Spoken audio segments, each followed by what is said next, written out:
Have you ever thought about taking something apart? I mean, really taking it apart, atom by atom, using just electricity? Well, it's not science fiction. Today, we're diving deep into electrolysis, a process where we use electrical energy to literally deconstruct and rearrange the building blocks of matter. So that's the big question, right? How in the world does a simple electrical current cause these huge chemical changes, breaking down stable compounds into their basic elements? Well, let's find out. All right, here's our game plan. We'll start with that initial spark of transformation, then follow electricity's hidden path. We'll watch the anode and cathode dance, figure out the competition between ions, see it all happen with water and metal, and finally see how this process literally shapes the world we live in. So, first things first, what is electrolysis, really? At its heart, it's a process that uses a direct electric current to force a chemical reaction that wouldn't happen on its own. Think of electricity as the key that we're using to unlock stubborn chemical bonds. But, for that key to work, the electricity needs to flow through the right kind of path. And as we're about to see, not all paths are created equal, especially when you're trying to start a chemical reaction. Now, this is a really, really important distinction. In a normal wire, a metallic conductor, electricity is just electrons physically moving from one place to another. Nothing chemically changes. But in an electrolyte, which is what we need for this to work, the current is carried by mobile ions. And that movement isn't just physical, it's a chemical process that causes things to actually break down and change. That right there is the secret sauce. So what makes for a good electrolyte? Well, it all comes down to something called dissociation. Basically, how well a compound breaks apart into those all-important mobile ions. Strong electrolytes, like salts, they break apart completely, creating this superhighway for ions. Weak electrolytes, they only break apart a little bit, so they're more like a slow country road. Okay, so we've got our ion highway. Now we need the arena, where all the action is going to happen. And that brings us to the electrolytic cell. And here's the whole setup. You've got a power source, and it has to be direct current, or DC, that provides the push. You've got two electrodes that dip into the solution, and of course you have the electrolyte itself, that solution just swimming with mobile ions. This is the place where electrical energy gets turned into pure chemical energy. Let's meet the main players in this little chemical dance. We have the anode, which is the positive electrode, and the cathode, which is the negative one. And you know how opposites attract, right? Well, the negative ions, called anions, they're drawn to the positive anode. And the positive ions, the cations, make a beeline for the negative cathode. It's as simple as that. Now you're going to hear terms like oxidation and reduction, and they can sound a little intimidating, but don't worry. There is a fantastic little mnemonic to remember it all. Just think oil rig. Oxidation is loss of electrons, and reduction is gain of electrons. It's a lifesaver, trust me. And here's another great one, just for keeping the electrodes straight in your head. Remember the word panic. Positive anode, negative is cathode. It's a super simple trick, but it's incredibly helpful because for other types of cells, it's actually reversed. So for electrolysis, just remember, panic. So if you boil it all down, the whole magical process happens in three main steps. First, dissociation. The electrolyte breaks up, creating those free ions. Second, migration. You flip the switch and the ions start moving to their oppositely charged electrodes.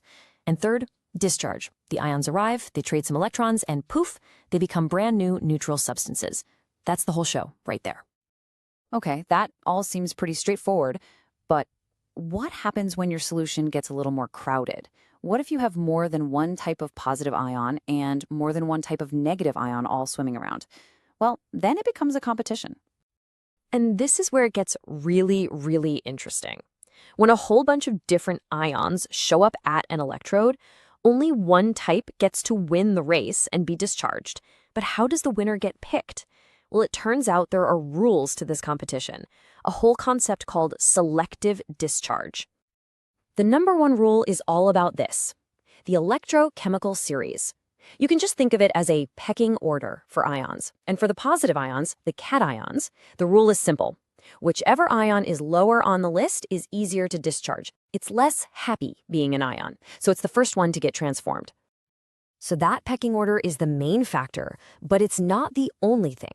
Think of these as the three rules of the game. Number one is position in the series, but number two is concentration. If you have a ton of one type of ion, it can sometimes jump the line, even if it's higher on the list. And number three, the nature of the electrode itself can be a wild card. If it's an active electrode, it can actually join the reaction and change everything. All right, enough theory. Let's see how these principles and all these rules of competition actually play out in some classic real-world examples. This is where it all clicks into place. Ah, the classic experiment. You see, pure water is actually a terrible conductor, so you have to add a little bit of acid to create that ion highway. Then you run the current, and boom, hydrogen ions go to the cathode and make hydrogen gas, while hydroxide ions go to the anode and make oxygen gas. And here's the coolest part, the absolute proof in the pudding. You collect exactly twice the volume of hydrogen as oxygen. It's this beautiful, visible proof that water's formula is, in fact, H2O. Now check this out. This slide is a perfect example of just how much that third rule, the nature of the electrode, can matter. On the left, with inert, non-reactive electrodes, you get what you'd expect, a nice layer of copper metal plates onto the cathode, and you get oxygen gas bubbling away at the anode. But now watch what happens when you swap in active copper electrodes. The copper anode itself starts dissolving into the solution, feeding a steady stream of new copper ions that then go and plate the cathode. Just by changing one part, you completely change the entire result. So, as we've seen, this is so much more than just a neat lab experiment. The principles we just covered are the bedrock of huge, multi-billion-dollar industries all over the globe. Processes that build and power the world around us in ways you probably don't even think about. The applications are just fundamental to our modern lives. We're talking about electroplating, which coats everything from car bumpers to your favorite jewelry. We're talking about electrolytic refining, which gives us the ultra-pure metals we need for all our high-tech gadgets. And we're talking about electrometallurgy, which is pretty much the only way we can get critical metals like aluminum out of the ground. These are industrial titans. Let's just zoom in on electroplating. To get that beautiful silver coating on this spoon, you make the spoon the negative cathode, and you use a pure silver bar as the positive anode. In the solution, that silver anode slowly dissolves, releasing silver ions that are pulled over to the spoon, depositing a perfectly smooth, even layer. It's like chemistry's version of 3D printing, and it's used on countless products to stop rust and give them a premium finish. And the purification process is just as clever, maybe even more important. To get the 99.99% pure copper we need for electronics, you start with a big, impure slab as the anode. As that dissolves, only the pure copper ions can make the trip across to the cathode. So what about all the impurities?